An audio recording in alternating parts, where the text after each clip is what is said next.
इस्लाम इतना प्यारा दीन है, रडुआ बन करके कोई जिंदगी गुजारे, कोई शादी न करे, कोई बगैर जोड़े के रहे, इस्लाम की तालीम नहीं है। इस्लाम हुक्म देता है अपने लड़कों और लड़कियों की शादी कराओ। कोई लड़का, कोई मर्द बगैर बीवी के न रहे, कोई औरत बगैर शौहर के न रहे। ये इस्लाम की तालीम है मेरे प्यारे।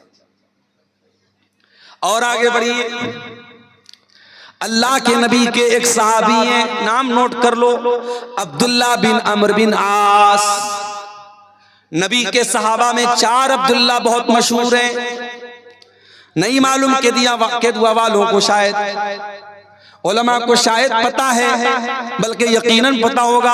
अवाम की बात अगर कहूँ, रात रात भर तकरीर सुनने वालों को भी नहीं पता होगा।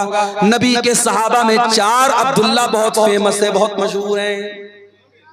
अब्दुल्ला बिन उमर, अब्दुल्ला बिन मसूद, अब्दुल्ला बिन अमर बिन आस और अब्दुल्ला बिन अब्बास। ये 4 अब्दुल्ला बहुत मशहूर है साहबा। इनको अबादले अरबा कहा जाता है, 4 अब्दुल्ला। इसमें से एक सहाबी अब्दुल्ला बिन अमर बिन आस हैं, वो भी सहाबी, उनके अब्बा भी सहाबी, बाप भी सहाबी, बेटा भी सहाबी। हजरत अब्दुल्ला बिन अमर बिन आस बहुत बड़े सहाबी हैं, बहुत नेक इंसान है, रात रात भर नमाज पढ़ने वाले इंसान है, दिन में कंटिन्यू नफिल रोजा रखने वाले इंसान है। उनकी शादी हो गई। शादी के कुछ दिनों के बाद जब बहू को ससुर ने देखा कि बहू न बालों में कंघी कर रही है, न चेहरे पर पानी फेर रही है, चेहरा भी अजीब सा बना हुआ है, बाल भी बिखरे पड़े हैं, तो ससुर ने बहू से पूछा कि क्या बात है, ऐसी तूने हालत क्यों बना के रखी है? भाई ससुर को तो पर्दा नहीं करना है ना। अच्छा, ससुर आ गया तो बहू क्या करती है, जल्दी से अपने चेहरे पर घूंघट डाल देते। ससुर आ गया और देवर आ गया तो तब कभी नहीं घूंघट डालती। देवर से पर्दा नहीं है, जेठ से पर्दा नहीं है, ससुर से पर्दा है। ये अजीबोगरीब सिस्टम हमारे यहाँ है। जबकि ससुर तो गैर महरम नहीं है, महरम है वो। ससुर बाप के दर्जे में, अगर ससुर के सामने घूंघट नहीं भी डालेगी, अगर सीने पर दुपट्टा है तो भी चलेगा, लेकिन देवर से तो पर्दा करना है। देवर से पर्दा नहीं करेगी, ससुर से करेगी। तो यहां बहू को देखा ससुर ने कि बहू का चेहरा बड़ा उतरा हुआ है। कहा है मेरी बच्ची क्या बात है, नई नवेली दुल्हन तो बड़ा सज संवर करके रहती है, क्या बात है, तेरे बाल क्यों बिखरे पड़े हैं, तेरा चेहरा क्यों बिखरा पड़ा है, क्या बात है? कहा है अब्बा जान, आपका बेटा तो रात में नमाज पढ़ता है, दिन में रोजा रखता है, आपके बेटे को बीवी से कोई मतलब ही नहीं है। हजरत अमर बिन आस समझ गए क्या मसला है। डायरेक्ट बेटे को बोलना मुनासिब नहीं समझा। अल्लाह के रसूल सल्लल्लाहु अलैहि वसल्लम के पास आए, आए अल्लाह के नबी, मेरे बेटे की नई नई शादी हुई है और ये हाल है, बीवी का हक अदा नहीं कर रहा है, बीवी के पास भी नहीं जाता है, रात रात भर नमाज पढ़ता है, दिन में रोजा रखता है। आपने बुलाया हजरत अब्दुल्ला को। आए अब्दुल्ला, अलम उखबर अन्नका तक़ूमुल लैल व तसूमुन नहार। आए अब्दुल्ला, मुझे पता चला है तुम रात रात भर नमाज पढ़ते हो, क्या सही खबर है? हाँ अल्लाह के नबी, सही बात है। आए अब्दुल्ला, मुझे पता चला है तुम दिन में कंटिन्यू रोजा रखते हो, क्या सही खबर है? हाँ अल्लाह के नबी, सही खबर है। आए अब्दुल्ला, कल तक अकेले थे, आज शादी हो चुकी है, बीवी तुम्हारे घर आ चुकी है। अरे अब्दुल्ला, कान खोल करके सुन लो, देखो मुझे देखो, मैं नमाज भी पढ़ता हूँ और रात में आराम भी करता हूँ, मैं रोजा भी रखता हूँ और कभी कभी रोजा नहीं भी रखता हूँ, मैं कंटिन्यू नफिल रोजा नहीं रखता हूँ और मैंने निकाह भी किया है। अरे अब्दुल्ला, इन्ना लिअयनिका अलैका हक्का व इन्ना लिज़ौजिका अलैका हक्का व इन्ना लिरब्बिका अलैका हक्का। अय अब्दुल्ला, तेरे शरीर का भी तेरे ऊपर हक है, तेरी बीवी का भी तेरे ऊपर हक है, तेरे रब का भी तेरे ऊपर हक है। अय अब्दुल्ला, अल्लाह का हक भी अदा करो, बीवी का हक भी अदा करो, मेहमान का हक भी अदा करो और अपने शरीर का भी हक अदा करो। सबका हक दो, सबको सबका हक दो। ये है इस्लाम की खूबसूरती और ये है इस्लाम की तालीम। मेरे प्यारे साथियों, वो प्यारा दीन हमें और आपको मिला है, मगर हमने क्या किया? हमने इस इस्लाम को बहुत लिमिटेड बना दिया। मस्जिद के अंदर आए, अल्लाहु अकबर, हाथ कहां बांधा? सीने पर बांधा। क्यों बांधा? अब्दुल गफ्फार साहब नमाज में हाथ कहां बांधना है? अब्दुल गफ्फार साहब ने हदीस पढ़ के सुनाई, अल्लाह के नबी सीने पर हाथ बांधते थे, आपने बराबर सीने पर हाथ बांधा। रुकू में गए, मौलवी साहब जब रुकू में जाएंगे तो पीठ कैसी होगी? मौलवी ने हदीस पढ़ के सुनाई, जब तो रुकू में जाए तो पीठ बिल्कुल बराबर होनी चाहिए, सर के लेवल के बराबर होनी चाहिए, न ऊंची होनी चाहिए न नीची होनी चाहिए। रुकू से उठा, समी अल्लाहु लिमन हमीदा रब्बना वलकल हम्दु हम्दन कसीरन तय्यबन मुबारकन फी। सजदे में गया। मौलवी साहब सजदा करते वक्त कौन कौन सी चीजें जमीन पर होनी चाहिए? मौलवी साहब ने हदीस पढ़ के सुनाई, अल्लाह के प्यारे नबी फरमाते हैं, उमिरतु अन अस्जुदा अला सबती आज़ुम, मुझे हुक्म दिया गया है कि सजदे के अंदर 7 हड्डियां जमीन पर होनी चाहिए। दोनों हाथ जमीन पर होना चाहिए, दोनों पैर का घुटना जमीन पर होना चाहिए, दोनों पैर का पंजा, पैर की जो हथेली है वो जमीन पर होनी चाहिए, और इसी तरीके से माथा और नाक, माथा और नाक दोनों एक में है। ये 7 चीजें सजदे में होनी चाहिए। नमाज में आप मुकम्मल हदीस को फॉलो करें। एक एक मसला पूछ रहे हैं मौलवी साहब। मस्जिद के बाहर निकले, दुकान पर गए, कस्टमर आया, हाजी साहब ये माल, ये कपड़ा, ये सामान कितने का देंगे? हाजी साहब कहते अल्लाह की कसम मुझे 100 का पड़ा है, तू 110 दे दे। वही हाजी साहब जो मस्जिद में नमाज का तरीका मौलवी साहब से हदीस की रोशनी में पूछ रहे थे, जब मार्केट में आए, जब बिजनेस करने आए, जब कारोबार करने आए, तो झूठी कसम खा करके अपने माल की गलत कीमत बता दी।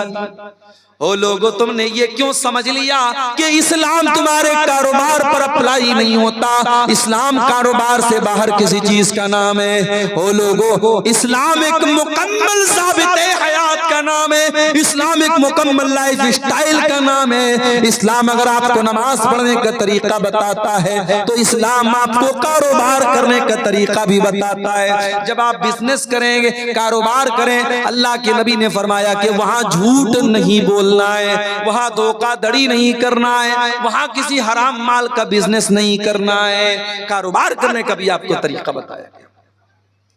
यहां तक कि जब आप पेशाब करने जाते हैं, लेटरीन करने जाते हैं, इस्तिंजा कैसे करना है उसका भी तरीका बताया गया।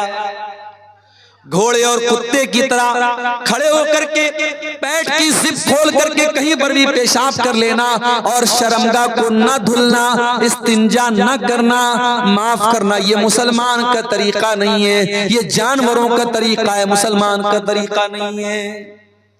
हजरत सलमान फारसी रजी अल्लाह ताला अन्हु के पास एक मर्तबा यहूदी आए और यहूदियों ने आकर के मजाक उड़ाते हुए कहा कि ऐ सलमान फारसी, तुम्हारे नबी ने तो तुम्हें सब कुछ सिखाया है, तो ये भी सिखाया होगा पेशाब कैसे किया जाए, पाखाना कैसे किया जाए।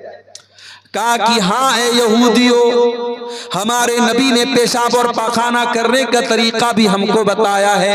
अमरना अल्लाह नस्तकबिल क़िबलत वला नस्तदबिरहा, हमारे नबी ने हमें हुक्म दिया है जब इस्तिंजा करने बैठे तो किबला की तरफ, पश्चिम की तरफ न चेहरा करें न पीठ करें। और हमारे नबी ने हमको मना किया कि 3 से कम ढेले के जरिए इस्तिंजा न करें, और हमारे नबी ने मना किया कि हम गोबर या हड्डी से इस्तिंजा न करें।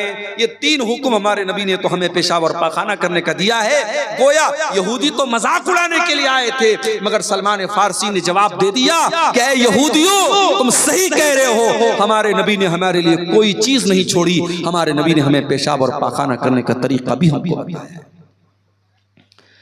शादी हो गई आपकी, बीवी के पास आपको मिलने जाना है, हो सकता है ये टॉपिक दुनिया के लिए बहुत अजीब व गरीब टॉपिक हो, इस टॉपिक पर बात करना है गुनाह माना जाता हो, लेकिन इस टॉपिक पर भी बात करता है और बीवी से मिलने के वो तरीके जो नाजायज और हराम हैं, इस्लाम उनसे मना करता है। आज हमारे नौजवानों में गंदी फिल्मों के जरिए, पॉर्न मूवीज के जरिए बहुत सारे गलत तरीके बीवी से मिलने के राइज हो चुके हैं। आज इसकी भी जानकारी करने की जरूरत है कि मियां बीवी के ताल्लुकात के सिलसिले में इस्लाम क्या कहता है। बहुत सारे गलत और नाजायज तरीके राइज हो चुके हैं और हमारे नौजवानों में जो बहुत सारे तरीके ऐसे मशहूर हो चुके हैं शहवत पूरी करने के, जो हराम और नाजायज है। कोई अपने हाथों से अपनी शहवत को बर्बाद कर रहा है, अपने शरीर को बर्बाद कर रहा है, और कोई शादीशुदा इंसान अपनी बीवी के साथ जो नेचुरल तरीका है उससे हट करके गैर फितरी तरीके से, जानवरों से भी बदतर जो तरीका है उस तरीके के साथ अपनी बीवी के पास जाता है। मेरे प्यारे साथियों, इस्लाम ने बीवी से मिलने के आदाब भी हमको बताए हैं। अल्लाह के नबी फरमाते हैं, इज़ा अता अहदुकुम अहलहू, जब तुम में से कोई अपनी बीवी के पास जाए तो मुलाकात करने से पहले ये दुआ पढ़े, बिस्मिल्लाह अल्लाहुम्मा जन्निबना शैतान व जन्निबिश शैतान मा रज़क़तना। ये दुआ पढ़ने के बाद अपनी बीवी के पास जाए अल्लाह के नाम से, ऐ अल्लाह तू हमें शैतान से बचा और हमारी पैदा होने वाली औलाद को भी तू शैतान से बचा। अल्लाह के प्यारे नबी फरमाते हैं, अगर कोई ये दुआ पढ़ने के बाद बीवी से मुलाकात करेगा, अगर औलाद पैदा होगी, अगर अल्लाह ने मुकद्दर में औलाद लिखी है तो शैतान उस औलाद को नुकसान नहीं पहुंचाएगा। बड़ी छोटी सी दुआ है, लेकिन आज हमें से बहुत सारे लोग बड़े दीनदार हैं मगर ये छोटी छोटी बातें हैं। मेरे प्यारे साथियों, इस्लाम तो हमें बीवी से मिलने के आदाब भी हमको बताता है। और आगे बढ़िए, शादी ब्याह उसको हमने बिल्कुल खारिज कर दिया इस्लाम से। चाहे आपके इस इलाके की अंसारी बरादरी हो, चाहे हमारे बनारस के अंसारी समाज के लोग हों, चाहे आपके कटिहार के शेरशाबादी समाज के लोग हों, मुसलमानों में शादी में बहुत सारी फजूल किस्म की रस्म व रिवाज आ गई। कहीं जहेज धड़ल्ले से चल रहा है, बाकायदा डिमांड हो रही है। हमारे पहचान के एक साहब हैं, वो बिहार, एक बेतिया एक जगह है बिहार में, बेतिया के रहने वाले, कई बेटियां हैं उनकी, सरकारी टीचर हैं। तो एक मर्तबा उनकी किसी बेटी का रिश्ता लगा, तो मैंने पूछा कि मास्टर साहब आपकी बेटी का जो रिश्ता लगा है लड़का क्या करता है? तो कहा कि लड़का राजगीर का काम करता है, जो मकान वगैरह बनता है मिस्त्री का काम करता है। तो जाहिर है मिस्त्री का काम करता है तो एक लेबर क्लास का ही काम है, कोई बहुत हाई फाई काम तो नहीं है। तो उन्होंने कहा, रोते हुए कहा, बड़े दर्द के साथ कहा कि मौलाना साहब राजगीर का काम करता है वो लड़का, लेकिन 5 लाख रुपए की डिमांड किया है उसने जहेज। क्या कहेंगे आप? जितना क्वालिफाइड दामाद है उसी के हिसाब से डिमांड हो रही है, और जहेज मांगने वाला भी पक्का मुसलमान और जहेज देने वाला भी पक्का मुसलमान। मेरे प्यारे साथियों, नबी के दौर में हजारों शादियां हुई, नबी ने 11-11 शादियां की, नबी ने 4 बेटियों की शादी की, सहाबे किराम ने निकाह किया। न वहां बारात था, न वहां जहेज था, न वहां मंगनी की रस्म थी, न वहां हल्दी की रस्म थी। बड़े सिंपल तरीके से निकाह हो जाता था। हमारे यहाँ आज शादी ब्याह में पूरा का पूरा सिस्टम ही गड़बड़ है। बस एक काम सुन्नत के मुताबिक होता है, बल्कि वो भी सुन्नत के मुताबिक नहीं होता है। निकाह पढ़ाने के लिए हम मौलवी साहब को बुलाते हैं और मौलवी साहब बेचारे आते हैं और बाकायदा लड़का के पास निकाह कबूल कराने के पहले लड़की के पास जाते हैं और लड़की से कबूल करवाते हैं। हमारे बनारस में भी ये रिवाज है। मैं तो कई बार तकरीरों में बोल चुका हूं कि भाई लड़की के पास काजी साहब, मौलवी साहब को जाकर के कबूल करवाने की कोई जरूरत नहीं है। इस्लाम में लड़की को कबूल नहीं करना है, कबूल करने का काम लड़के को करना है। अभी कल की बात मैं आपको बताऊं, बनारस में एक निकाह पढ़ाना था। हमारे एक दोस्त की बहन की भाई की शादी थी, निकाह पढ़ाने में गया तो अब वो सिस्टम तो वही था, लड़की के यहाँ भी जाना था, पर्दा लगा हुआ था, उधर लड़की बैठी है। अब फला बिनते फला आपका निकाह फला के साथ हो रहा है, क्या आपको कबूल है? लड़की अंदर से रो रही है, बेचारी तड़प रही है। उसकी माँ समझा रही है, चची लोग समझा रही, बेटा बोल दे बोल दे बोल दे। बड़ी देर के बाद लड़की बोलती हाँ कबूल है। अच्छा भाई, निकाह नामा में लेकर के गया था मैंने, उसमें बता दिया भाई लड़की की यहाँ साइन करा लो, सिग्नेचर करा लो। अब निकाह नामा जब अंदर से आया बाहर तो देखा इतनी बड़ी सी पेन उसके साथ, खूबसूरत सी पेन, उस पर जो है नग वगैरह जड़े हुए हैं और मोर का पंख लगा हुआ है और उस पर इंग्लिश में कुछ लिखा हुआ है। मैंने देखा तो लिखा तो कबूल है, उस पेन के ऊपर लिखा हुआ है कबूल है। तो आजकल ये ड्रामेबाजी चल रही है। दुल्हन के लिए बाकायदा ऐसा दुपट्टा आ रहा है, दुपट्टे पर लिखा रहता फलाने की दुल्हन, अब्दुल्ला की दुल्हन, अब्दुर्रहमान की दुल्हन। यानी जब तक वो बेचारी दुपट्टा नहीं पहनेगी लोग नहीं समझेंगे कि किसकी दुल्हन है, किसी और की दुल्हन समझ लेंगे उसको। अजीब व गरीब तमाशे हो रहे हैं। नकाब पहन करके लड़कियां आजकल चलती हैं, नकाब के ऊपर एक पट्टी बनी है, पट्टी पर क्या लिखा, इस्लाम की शहजादी। अरे कैसी तू शहजादी है रे, कैसी शहजादी है तू नकाब की को बदनाम कर रही है। अगर वाकई में तो इस्लाम की शहजादी है तो अपने इस नकाब को सिंपल कर ले। आज देहातों में बहुत सारी जगहों पर देखते हैं नकाब के ऊपर लाइट लगी है, खूबसूरत सी लाइट लगी चमक रही। अरे भाई नकाब के ऊपर लाइट का क्या काम है? तो ये सब ढकोसलेबाजी हम कर रहे हैं मेरे प्यारे साथियों, माफ करना, इस्लाम इन ढकोसलेबाजियों का नाम नहीं है। इस्लाम बड़ा सिंपल दीन है, दूसरे के तरीके पर और दूसरों के नक्शे कदम पर चलने की कोशिश मत करो मेरे प्यारे साथियों। अल्लाह के नबी ने फरमाया लतत्तबिउन्ना सुनन मन कान क़ब्लकुम शिब्रम बिशिब्रिन व ज़िराम बिज़िरा। ऐ मेरी उम्मत के लोगों, तुम अपने से पहले के लोगों के तरीके पर चलोगे। अगर वो एक बालिस्त चले तो तुम भी एक बालिस्त चलोगे, अगर वो एक हाथ चले तो तुम भी एक हाथ चलोगे। हत्ता लौ सलकू जो रज़बिन लसलक्तुमू, अगर तुमसे पहले के लोग किसी जानवर के बिल में चले जाएंगे तो तुम भी बिल में चले जाओगे। अंधी तकलीद दूसरों की करने की वजह से आज हमारी कौम मेरे प्यारे साथियों बर्बाद हुई। और आगे बढ़िए, इस्लाम में पूरे के पूरे दाखिल हो जाओ। हाजी साहब मस्जिद में गए, मौलवी साहब से नमाज का तरीका तो पूछ लिया, मस्जिद के बाहर